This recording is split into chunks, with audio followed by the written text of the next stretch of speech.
As you continue to walk along the shoreline to Britannia Beach, the flooding gets worse with water levels continuing to increase.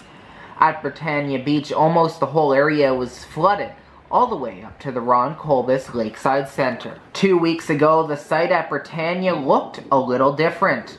Although flooding was a bit of an issue, there was no reason for concern because warmer temperatures were on the way, and the flooding was only an issue along certain parts of the beach. Now 2 weeks later, the land we were able to stand on is now totally flooded. Among the areas that have seen flooding is the parking lot for Britannia Beach. The parking lot, which is a far distance from the shoreline, was almost completely flooded, with almost half of the parking spaces for the beach not being able to be used. The winds are starting to pick up here at Britannia Beach, and while it is not good for the area here around me, this whole parking lot is beginning to be flooded with water. Just within the past 5 or 10 minutes as we have been here, we have seen the water level starting to increase, and it is now even starting to go over the concrete wall that is between the sidewalk and the parking lot. Back at the Ron Colbus Center, Turtle came to pay a visit to curious onlookers and was having a hard time swimming in the strong waves from the wind.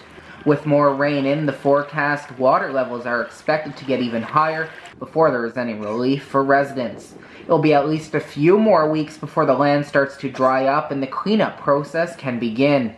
Even at the Ron Colbus Center, sandbags guard the doors in hopes of keeping water out. So far, the center has not stated they have experienced any flooding, and activities have continued at the beach as normal.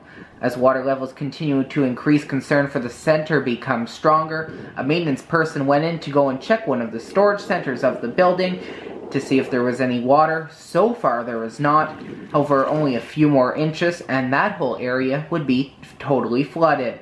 A few events did have to be canceled in the picnic table area due to the flooding. Many pathways along the beach were also totally flooded, as well as much of the land around it. Driftwood is also washing up ashore, with pieces being in the middle of a field, such as a good place for birds to rest. Now, as I mentioned, the water levels are continuing to increase here at Britannia Beach. Just 2 weeks ago, the water level was all the way out there, and now you can't even tell where the Ottawa River starts. This is something that will continue to be a problem for many more weeks, especially for the homeowners that live in the area. Charlie Cenac, TWIN News, Britannia Beach.